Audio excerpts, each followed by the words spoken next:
And at a certain point, I realized, hey, wait a second, you know, if it's so easy to lose Jim Carrey, who the hell is Jim Carrey? So you're just passing We don't through. matter. It doesn't make any sense. I'm not looking backward. Why don't we just...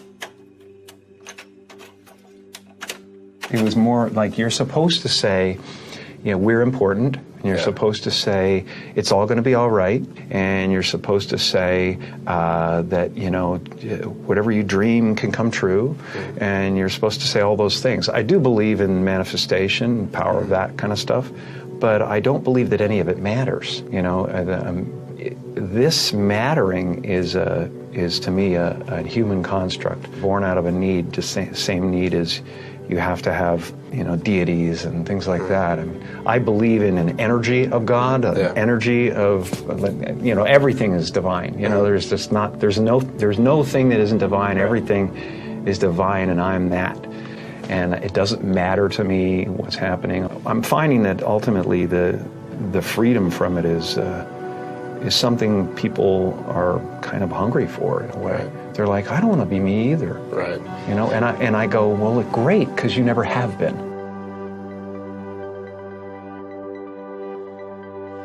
I believe that I had to become a famous, you know, idea and get all the stuff that people dream about and accomplish a bunch of things. You know what that this means, don't you? You know, that look like success in order to give up my attachment to those things. It's been a part of the evolution of ego is to spend your first half of your life acquiring and adding, thinking you can add to yourself, and it looks great. I mean, it looks great when you got a cool car and you got good, nice clothes, and you know, and you've done something that people admire, but it can never fulfill you. You can never be happy. You know what I mean? It's not where happiness comes from. And, you know, I dealt with depression, you know, a few years ago, and people still think, well, he's going through, you can tell he's depressed. It's not. I have no depression in my life whatsoever. Literally none. I have sadness and joy and elation and satisfaction and gratitude beyond belief, but all of it is weather. And it just spins around the planet, you know? It doesn't sit on me long enough to kill me. The happy place is realizing that you're everything, you know, and that there's no real you involved in the first place. You know, it's a weird little semantic jump that you make where it sounds like, well, that's totally fucking threatening, man. I can't not be me. I built this construct. And it's just ideas. Right. They're just ideas. You know, the only thing that separates you from an African American or an African Canadian is an idea. You know, and the weather, the adaptation to the climate, and whatever it is, I don't believe in any of it. And so the feeling of wholeness is a different feeling than meanness. They're all characters that I played, including Jim Carrey, including Joel Barish, including any of those things. They're all characters. You know, Jim Carrey was a less intentional character, right? Because I thought I was just building something that people would like, but it was a character, you know. So it's, you know, I played the guy that was free from concern, so that people who watched me would be free from concern. You know, and then at a certain point you go like, okay, well, that's great.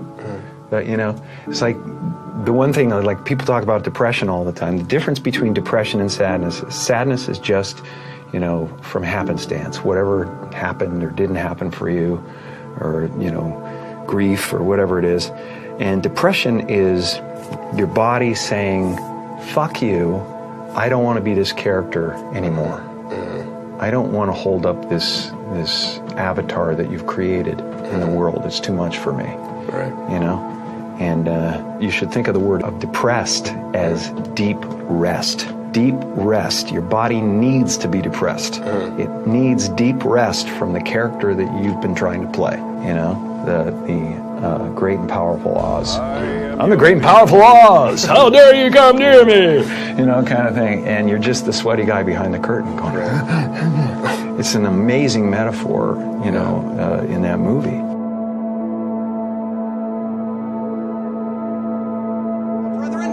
What up with the liar? You know what I'm gonna do about this? It's a pretty name, though. It really is nice. It means merciful, right? Clemency. Good afternoon, good evening, and good night.